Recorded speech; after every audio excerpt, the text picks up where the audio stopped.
Hi, I'm Coach Corey Wayne, and this is my video coaching newsletter. And the topic of today's newsletter is going to be the Red Pill and Manosphere. And who better to discuss this topic than Mr. El Presidente, Anthony Dream Johnson. Welcome, man. Good to be here, man. Yeah. Thanks for coming over. Yeah, appreciate it. So, what for the people that don't know, what's interesting is I think we were talking earlier before we started rolling is I started seeing, I don't know, 6, 8, 9 years ago on my YouTube channel and my people, commenting on my blog about the Red Pill, stuff about the Manosphere. And so for those that don't know, why don't you give us a little, what is the Manosphere, what's the Red Pill? Sure. So like we were talking about earlier, and I mentioned the Manosphere, in my view of it, my understanding of it as president now, right? It has 4 main subcommunities.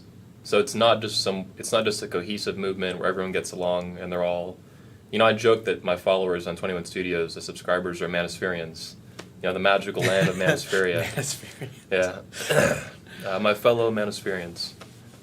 But more literally, and I've talked about this with reporters and stuff that, like the New York Times and all that ask me, the Manosphere has 4 distinct subcommunities.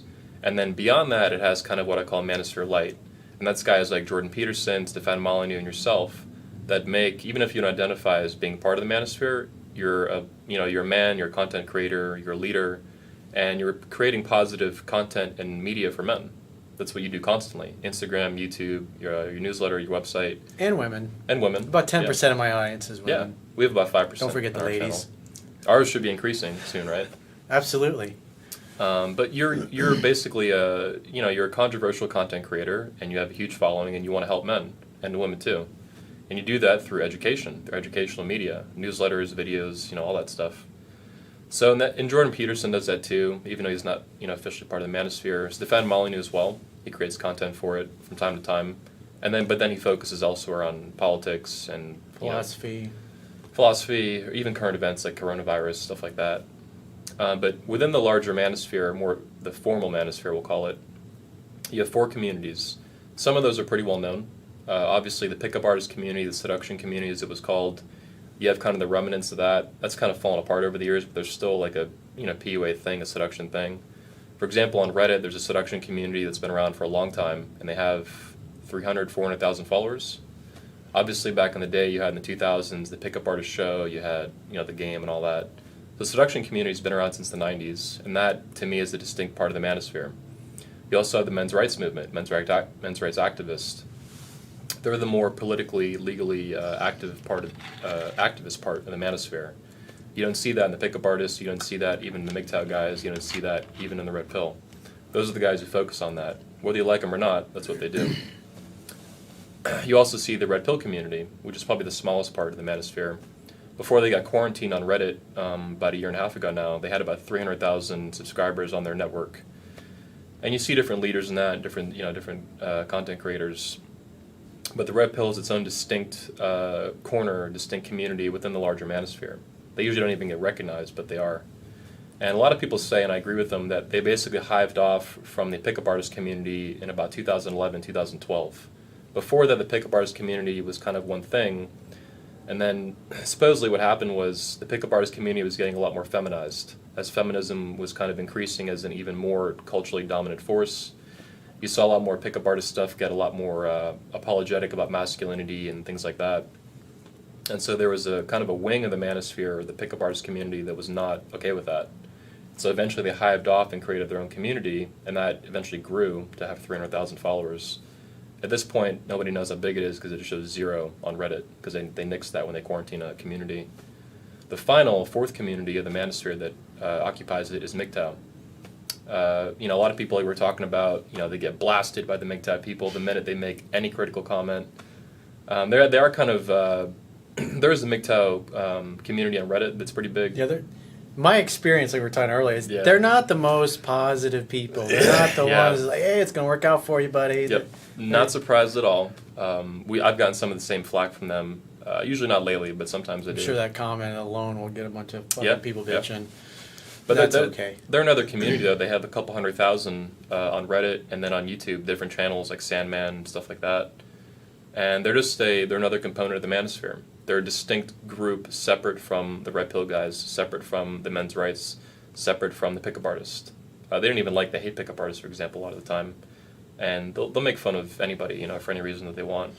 They'll call, men's rights or manginas, they call them pickup artists manginas, all this stuff.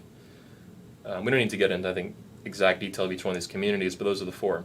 You have the pickup artists, you have the men's rights, you have the MGTOW, you have the Red Pill guys. And each one has a couple 100,000 distinct members in it. And there's some crossover between them, but each one is pretty distinct. The MGTOW are probably one of the most distinct because they don't get along with anybody. I told that to the New York Times because they asked me if MGTOW is the same thing as incel, and I was like, no, hell no. That's its own distinct thing that is not part of the manosphere. They hate everybody, obviously. But the MGTOW guys just tend to be more combative, and they don't get along with other communities. But it is what it is. It's part of being a man sometimes. There's kind of combat and conflict. So on the Red Pill, though, you asked about the Red Pill as well. So it's not just a community. The Red Pill obviously comes from the Matrix, the late 90s movie. Red Pill, Blue Pill. And the Red Pill, that's why I think they called it that as hiving off from the pickup artist community. The pickup artist community was never creating, in my opinion, a framework or a theory that underlined why women act the way they do, why men act the way they do, and all that. The Red Pill was like a response to the increasing feminization you saw of the pickup artist community, and it's a focus on truth. It's a focus on building a theory that actually, in today's culture, where men are not even supposed to know this, right? It's not just these guys, when they find your book and they look for advice from you and they hit rock bottom on something, it's not just that they don't understand women, it's that they're operating in a culture that has deliberately propagandized them to not understand women and to get themselves into toxic relationships and get divorced, raped, and all these things. They're living in the 1950s in terms of behavior, but they live in 2010 or 2020 now, and having that kind of behavior and saying, we'll be, she'll love me forever because we're married. She'll unconditional love and all that. It's like that doesn't work anymore. And not understanding that as a man. She'll leave your ass and take half your shit. Or more, yeah. Especially if you live in California. Yeah, lifetime alimony in California. As Stefan Molyneux said, not overly strong and independent when they get lifetime alimony. And, if you leave, I'm not a historian on this stuff, but even alimony, for example, yeah, it's just ridiculous. The origin of it, was fitting to a time when that made sense, and now it's like, you're a strong and independent woman. You can go get a job all on your own. You don't need alimony. What do you need that for? I think it should be abolished, speaking of it. Anyway, the Red Pill community, with regards to the manosphere and with regards to its hiving off from the pickup artist community, it's a much more explicit focus on building a theory and a framework for understanding women in a culture that deliberately and explicitly does not want men to understand the truth. It wants them to be these kind of dumb buffoon betas that they even show you on TV, right? Mm-hmm. From Homer Simpson to Modern Family. And the Red Pill is a pushback against that, to teach men the truth even when it's cold and uncomfortable and it's forbidden from you to even know, even on your channel. The Red Pillars, by the way, they call you Purple Pill. Yeah, they call me Corey. He's Purple Pill. He's Blue Pill. Yeah. I think somebody called me an Orange Pill when I was like, I don't even they've know got that. so many fucking colors. It's like you can take all those pills and stick them up your ass, dude. Yeah. It's like I don't fit in nobody's box. So that's a way for them to insult you just because you have a positive view of relationships. That's all a bunch of nonsense from them, when they attack you like that. But I do think that you are, whether you identify as or not, doesn't really matter. You're focused on the truth. You're focused on facts. You're focused on what works. Yeah. To me, that makes you Red Pill. As long as that's genuine. What I always say to sincere. people, because a lot of people see me like, who's this fucking shaved head? What the hell is he going to teach me? I was like, even if you think I'm full of shit, if you apply the things I teach, they will work. It will work for you. I promise you. Yeah. That's a test. Apply it to your life and see what happens. Look at it, So yeah, they call you Purple Pill. It's a bunch of bullshit nonsense. It's just an insult. What is the Purple Pill supposed to represent? In terms of the Matrix movie, where the analogy came from, it would be like Cypher. Someone who woke up from the blue pill, but then he wanted to kind of go back to that comfort cocoon kind of thing, and so he made a deal with the machines Agent or whatever. Smith, was it? Agent Smith, yeah. So Purple Pill is like the mixture of the two. It does have real meaning, but they're misapplying it to content creators that they don't agree with, like you. That's a bunch of nonsense. A real Purple Pill guy would be probably like me before finding the Red Pill community and stuff in 2016. So, for example, I understood from the pickup artist community, my experience there, building the convention that I do and things like that, I understood how to pick up women. I knew, and so this is, but I was still so young, I didn't really get the bigger picture, and that's the point. I understood approaching women, I understood how to pick them up, how to have the same lay and all that stuff, but I didn't really understand women. I understood pickup. I understood some mechanics that could get me laid, which is, I'm a young man, that's pretty fun. That's part of what I wanted to do. But I did not understand women more fundamentally. I didn't understand women in the context of relationship. I didn't understand even parts of myself as a man. So in those ways, I was still kind of blue pill. So you saw me have these kind of red pill ideas. Like I can go to a bar, I can approach a woman, I can get better at doing that over time, and then I can bring a hot girl home the same night and have sex with her. Which most guys, the average lifetime partner count for a man in America is like 7. Or like that's like the median, I think, according to the CDC. So the idea that you can go out to a bar and deliberately pick up a girl and bring her home and have sex, to most guys this is like, movie stuff. This doesn't happen. But the pickup artists teach you that this is possible, that you can learn these things and you can apply them to your life and you can go out and learn how to do that. So that is kind of a red pill understanding of women, that you can do that, but then not having the backbone and the foundation to be masculine, to be a man, and to truly understand women at a broader and deeper level. That's purple pill. And that's dangerous because you can get sucked into a toxic relationships like that, which happened to me, which we'll probably talk about pretty soon. Yeah. And it's very common for that to happen too. Yeah, you got to pre-qualify your prospects. I like to say, borrowing a term from the mortgage business. Yep. Because, just because she's hot and got a great body doesn't mean she's a good teammate. But the pickup artist community, if you notice, I don't know how familiar you are with it, but in the 2000s, when I grew up in the pickup artist community, I found it in 2005. I was very young, I was 17. They didn't talk about that. They talked very little about relationships, and certainly nothing that was focused on fundamentals. It was very like logistics and approaching and outer game, as they call it, focused. It was only later on in about 2009, 2010 that they even took seriously the concept of inner game, of understanding self-confidence and your self-worth and self-esteem and things like that. Things that I think you're much more in tune with than they were in the 2000s, which again was much more topical and I coach all kinds. I mean, I coach a lot guys that are married, very religious, no sex till marriage. I coach guys that have been married for 30 years and haven't getting laid the last 10 years. I coach a lot of lesbians. I coach gay guys sometimes. I mean, I look at the world as that we're all a bunch of spiritual beings having a human experience. I believe in reincarnation. It's like, however badly you fuck somebody over in one life, you're going to be the person getting fucked over in the next. That's the way I look at it. So I have a different perspective on things, and it's like, as a coach, my job is to help people achieve their outcomes. I'm not here to be their judge or be their priest. It's like, what do you want to do? What's your outcome? Which is always the first thing I ask in my phone sessions with people. It's like, when we hang up today, what do you want to get out of the phone session? And then I work back from that because I want them to achieve it, because people pay me a lot of money to talk to me, and I want to make sure that they achieve their outcome. Otherwise, I failed. Yeah, you're a coach, not a dictator. Exactly. It's similar to the 22 con. They think that I was talking about earlier, that we want to control women and dictate to them. It's like, no, I want you to, like, you want to come to the conference, let's talk. Like, how can I help you? How can our speakers help you? More importantly, and yeah, it's a very mutual, voluntary thing. Yeah, it's good. Cool. So, back to the Manosphere. What? Yeah. So has the Manosphere, has it been kind of, I mean, what is the state of it, the state of the union today? State of the Manosphere. What's the state of the Manosphere for the Manospherians? Yeah, I would say recently it's grown a lot.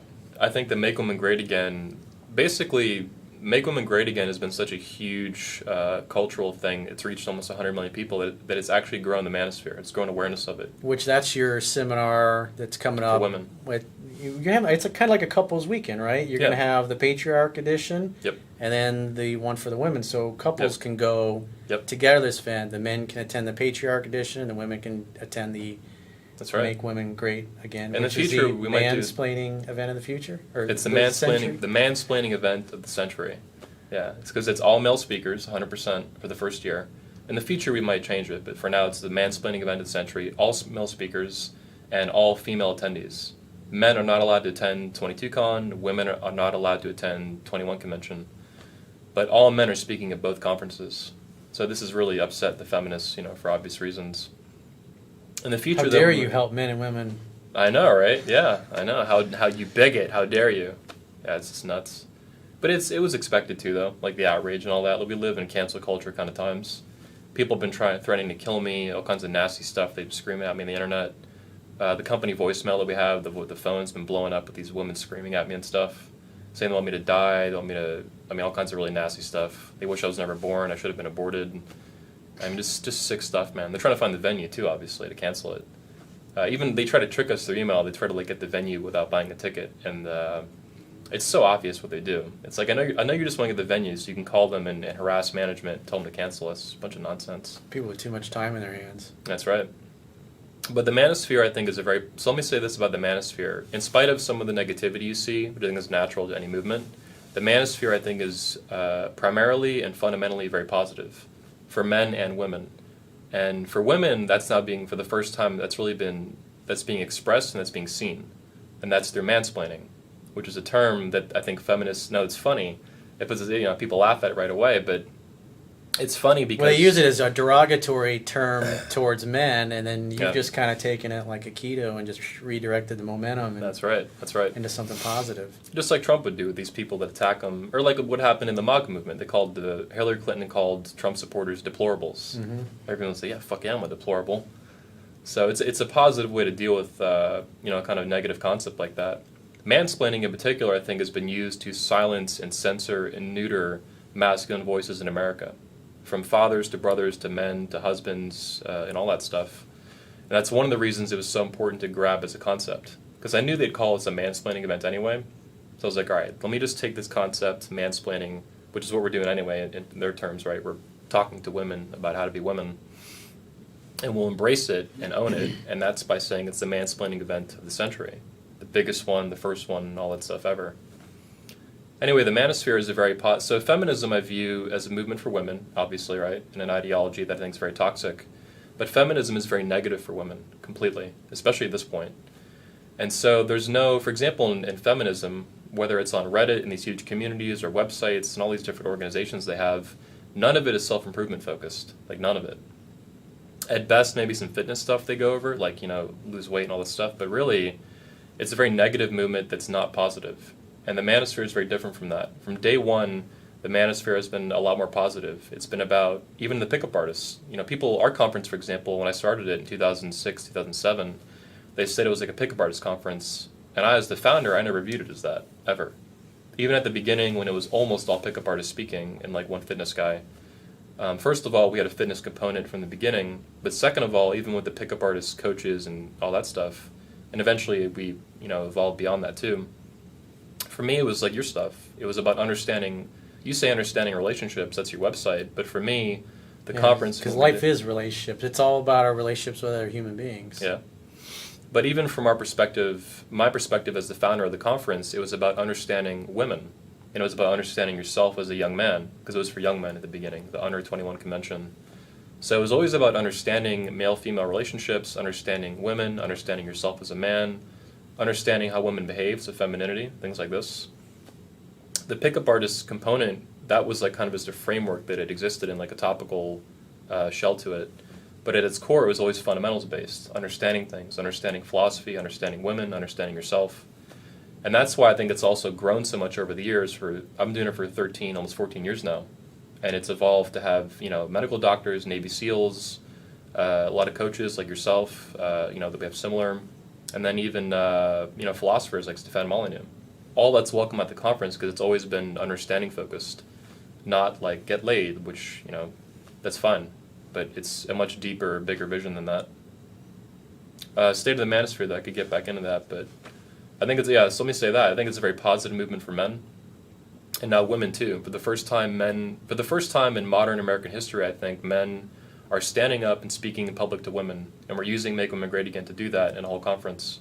So that's a very positive thing. But even for the men, it's primarily, there's a little bit of negativity. Guys get burnt in a relationship, they look for help on the internet, they end up in a community, whatever. It's something that's interesting, though, along those lines is that when I first wrote my book, it's 95% of the self-help books on dating and relationships are bought by women, only about 5% Wow. by men. Damn. So, if you got a bunch of guys that are experts, coaches, and, the people you have speaking at the Make Women Great Again, that's something that, women are more inclined to want to hear what they got to say because they're more focused on nurturing and relationships and because that's all part of feminine energy. But as far as the manosphere, I mean, it's a lot of content. It's not just people in it, men. It's a lot of speakers like yourself and coaches and things like that. It's very positive. For fathers, for example, we do a whole fatherhood conference now, how to be the best father you can be for yourself and your wife and your children and all that. And for the men, it's very positive. It's how to be the best man you can be. That's like a recurring theme throughout all the manosphere. A lot of the coaches say that.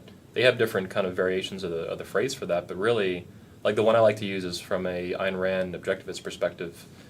Become the ideal man. Not by someone else's definition, but by your own definition. And that to me means being the best man you can be in this lifetime that you have before you die. Whether that's next week or 50 years from now, like be the best that you can be. Express yourself in the best way possible. And navigate life and define what that's going to mean for you with your goals and values that you have and you pick along the way. But yeah, the manosphere is very positive, and that's also how it's so different from feminism. Feminism I view as a very negative movement for women, and it's very toxic and destructive. The manosphere is about building men up and building fathers up and becoming the best man that you can be. And each community has kind of a different focus, whether it's the Red Pill guys teaching men what they believe to be true about women in a culture that is very hostile to men and masculinity, or whether that's the men's rights community trying to undo very destructive, unfair, unjust family law for men and fathers and things like that.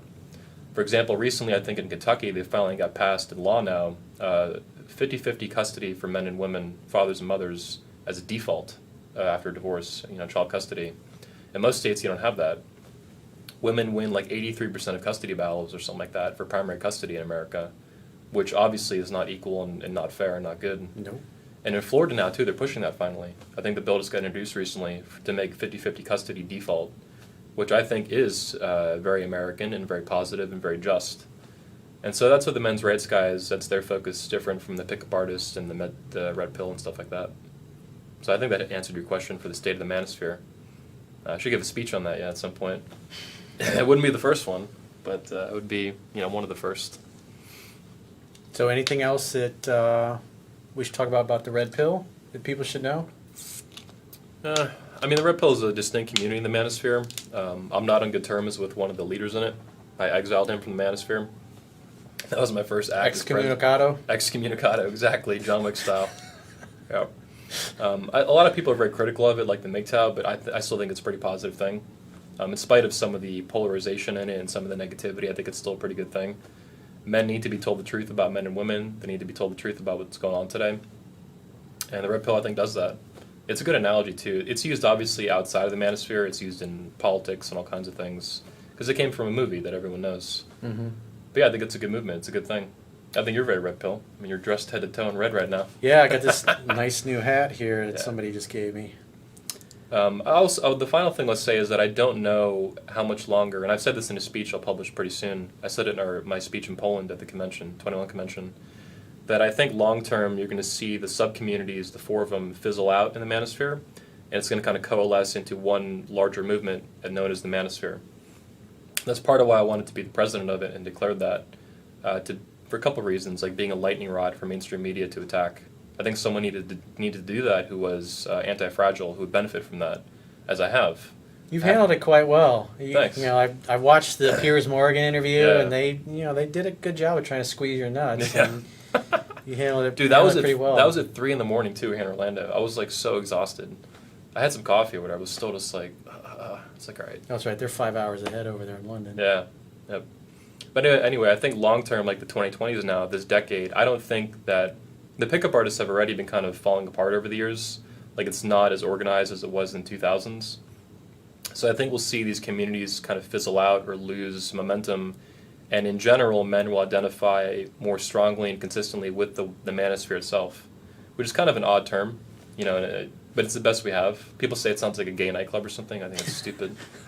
It is what it is. It's the manosphere. It's a community for men. It's the world's first ever movement for men and fathers that are organizing together for the interest of men, boys, and fathers. Mm-hmm. That's never been seen in the world, to my knowledge. And it's a positive thing, too, like the feminists claim their stuff is for, which I think is false and fraud, basically. The manosphere, that's real. These are men and fathers, getting together, talking about the issues, putting out content, helping each other navigate the world as men and as fathers. And that's needed right now, a positive movement and a positive force for men. And that's not happening anywhere else in the world. And I think it needs to happen, and we're at the forefront of making that happen, and it's a very good thing. Very happy to lead it and be the lightning rod. Cool. And so how do people get in touch with you to attend your events or to Yeah. your YouTube channel? They can go to the21convention.org. That's the21convention.org. They can also visit us on YouTube. Go to youtube.com/21, or you can do a search for 21 Studios. You can also go to themanosphere.org, sign up for the Manosphere email list. And then is there a separate domain for the Yes. women's event? So for the women's event, if you're a woman watching this, or if you're a man and you have a wife or a girlfriend or a sister or something like that you want to send, she can go to 22convention.com. That's 22convention.com. Tickets on sale now, and the event for women happens May 1st to May 3rd right here in Orlando, Florida. Cool. Well, thanks for coming over, man. Thanks, man. Appreciate it. Yeah. And as always, for if you maybe this is the first video of mine that you're watching, both my books, How to Be a 3% Man and Mastering Yourself, you can read them totally for free. Even if you think I'm full of crap and I don't know what I'm talking about, if you apply things that are in my books, they will work for you. And if you want to talk to me personally, one-on-one, and do some coaching, you can go to understandingrelationships.com, click the products tab at the top of your screen on any page, and book a coaching session with yours truly. And until next time, President Dream. That's right. President Dream. Coach Corey Wayne here. We'll talk to you soon.